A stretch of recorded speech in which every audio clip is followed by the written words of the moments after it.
5 minus 1 equals 4.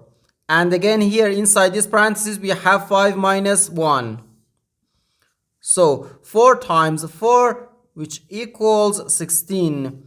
But this answer is not correct, because according to the order of operations, first we have to do parentheses, then exponents, then multiplication or division, and finally addition or subtraction. Remember that multiplication and division have equal priority and we have to work from left to right.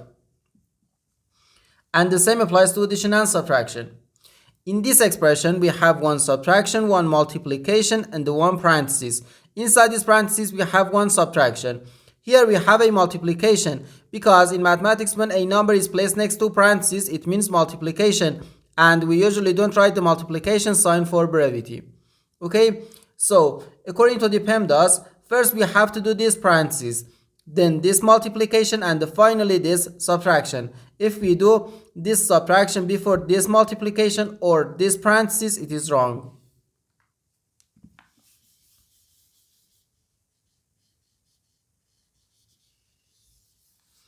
So first this parenthesis. Inside this parenthesis we have 5 minus 1, which equals 4.